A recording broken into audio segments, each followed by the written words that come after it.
Hi, I hope everybody is doing well. So आज हम लोग सेल्फ हेल्प स्पीकिंग का पार्ट 2 डिस्कस करेंगे कि उसमें कैसे टॉपिक्स आएंगे आपके पास। So part 2 basically is talking about a personal experience. Now ये पर्सनल एक्सपीरियंस में क्या हो सकता है? You have to talk about your birthday, talk about a situation where you help somebody, that somebody could be your mother, your sister, your brother, your friend, your husband, your wife, anyone. Then it could be talk about a memorable event in your life that you could think of. Talk about a time where you won something. So इस तरह का कुछ भी आ सकता है आपके पास and काफी generalised होगा ये टॉपिक, जो किसी ना किसी के साथ तो जरूर हुआ होगा। अगर आपने जिंदगी में कोई प्राइज नहीं जीता होगा तो एटलीस्ट आपने देखा तो होगा ही ना, कोई किसी को प्राइज जीतते हुए उसने कैसे रिएक्ट किया, ये सब। तो इसका जो प्रेपरेशन टाइम होगा वो 30 सेकेंड्स का होगा and then you have to record for good 60 seconds in this personal experience वाला चीज, ठीक है।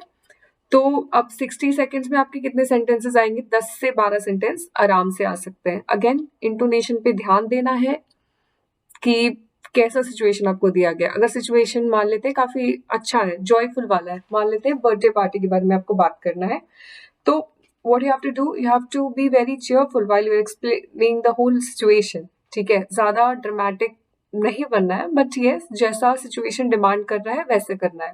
मान लेते हैं कि आपका बर्थडे, लास्ट बर्थडे जो बीता वो बहुत अच्छा नहीं है, but still birthdays are something fun to be in. So वैसा इवेंट काफी अच्छा होता है। So make sure you catch the tone of the situation जो कि आपके क्वेश्चन में दिया हुआ है। या फिर talk about a time when you और your friend met with an accident.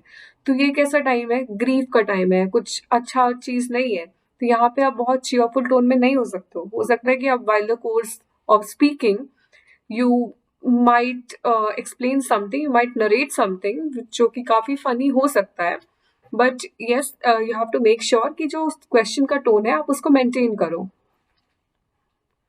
जैसे कि हम लोग कुछ क्वेश्चंस भी देख लेंगे, मान लेते हैं 1 सेकेंड।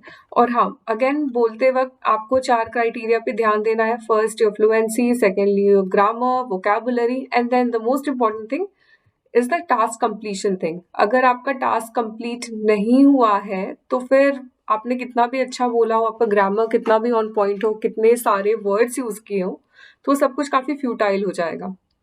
नाउ एक क्वेश्चन करते हैं, जैसे talk about a great time you spent with a family member और friend. You can talk about a movie you watch together, a meal you shared in a nice restaurant, a great show और music concert you went to, or any activity you can remember. What happened and why was it memorable? ठीक है। तो अब अगर आप ऐसे situation के बारे में बात करोगे तो आपके पास सबसे पहले क्या है? 30 सेकेंड्स है।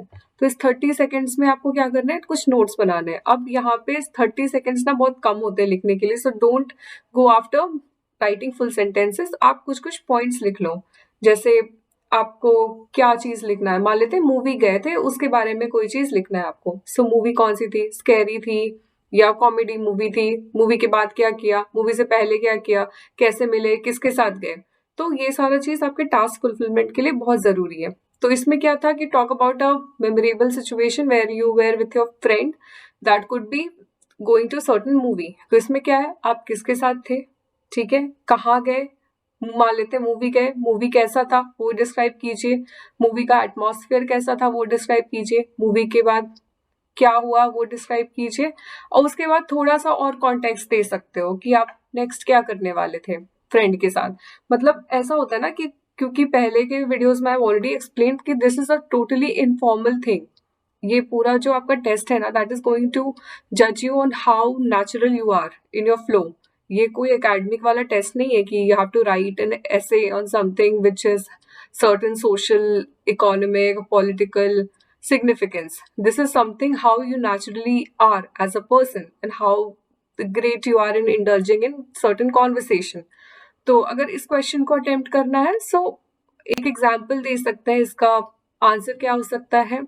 One of the most memorable experiences I had is probably when I went to see a scary movie last year with my best friend, Neha. It was a Friday evening and I was really exhausted and wanted to go to sleep. But Neha insisted to go with her to the movies. That's exactly what I did. The movie was great since I love scary movies, and the atmosphere was enjoyable too. After the movie, we decided to have dinner in the nearby restaurant, and as we were enjoying our meal, the music band gathered around us and started playing some relaxing songs. Suddenly, Neha's boss came out of nowhere and offered us 2 tickets to see the next cricket match. I honestly think that was the best weekend I had in years. So this kind of thing could be your sample answer. So इसमें क्या किया हमने, best friend को भी describe किया, कहाँ गए थे वो भी डिस्क्राइब किया. अब ना जैसे कि I took my best friend's name, I took Neha's name here, and in every sentence जहाँ पे भी उसको उसका यूज करना था, I use her name instead of saying I went with my best friend.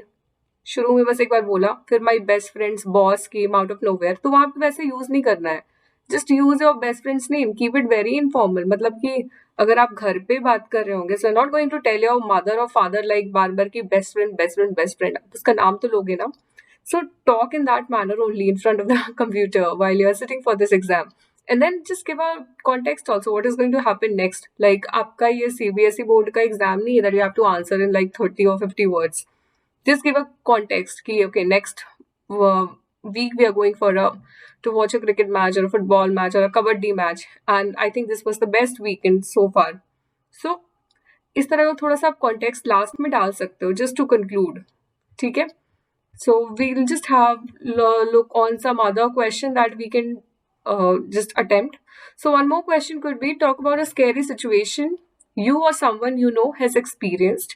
You can talk about something that happened at night. That could be a scary dream or a dramatic situation. What was it? Where and when was it? What happened and how did it end? तो अब इस question में ना काफी सारे parts हैं. Like आपको एक सिचुएशन के बारे में बात करना है, वो स्कैरी हो सकता है या ड्रामेटिक हो सकता है, कैसा था, कैसे उसका एंड हुआ. तो अब ना एक चीज ले लो, मतलब अलग अलग 2 तरह के सिचुएशन मत एक्सप्लेन करो, या तो स्कैरी सिचुएशन एक्सप्लेन करो या फिर ड्रामेटिक सिचुएशन को एक्सप्लेन करो. ठीक है. And just take it, and also you have to make sure that you explain it there to the examiner कि वो सिचुएशन कैसे एंड हुआ, उस सिचुएशन को एक्सप्लेन करके बीच में छोड़ना नहीं है. ठीक है. तो 30 सेकेंड्स में again you have to prepare your notes जो कि आप पॉइंटर्स में करोगे, एंड आपका जो आंसर होगा कुछ ऐसा हो सकता है. Now here I would just explain a scary situation जो सही में मेरे साथ हुआ. So you can start your answer like this, मतलब कि आंसर आप थोड़ा सा नेचुरल टोन में स्टार्ट करो, ऐसे नहीं कि the scariest experience. Your answer could be like, I guess the scariest experience I can think of is when I was babysitting my little cousin one day. I was alone with him at night watching TV together when I heard a strange noise coming from the bedroom upstairs.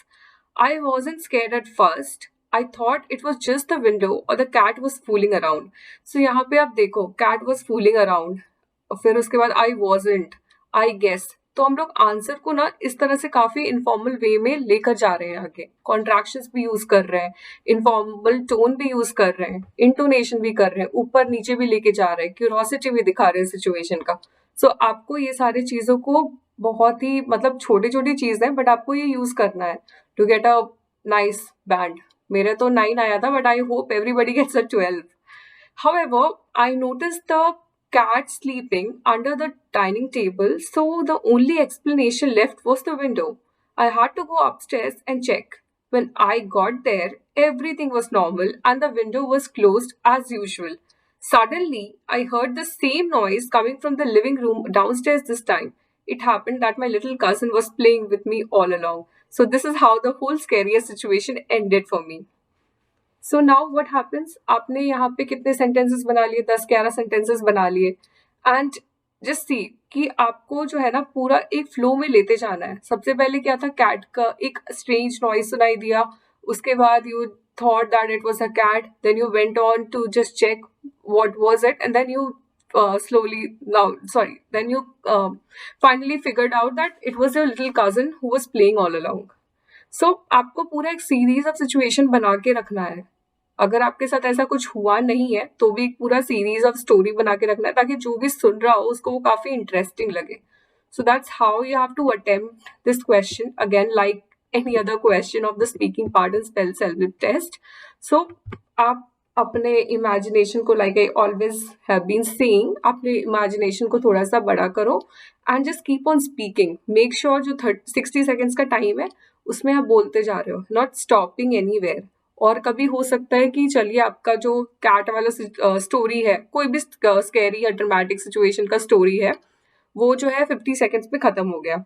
सो बाकी के 10 seconds में क्या करें? बाकी के 10 seconds में just से I think this was the most scariest situation I have ever been in, which turned out to be really stupid when I figured out what actually happened. And then थोड़ा सा हंस सकते हो बीच में, सो थोड़ा सा फिलर डाल सकते हो इस सिचुएशन में, बट मेक श्योर जो भी टास्क में दिया हुआ है कि क्या करना है, फॉर एग्जाम्पल स्कैरी सिचुएशन बताना है, कैसे एंड हुआ, क्या हुआ, 3 चीज जो है इसमें इंपॉर्टेंट, वो आपको करना जरूरी है। फिलर्स आप ये सारा टास्क कंप्लीट करने के बाद ही डाल सकते हो। ठीक है, so that's it for part 2। Next video में will discuss task 3। Thank you.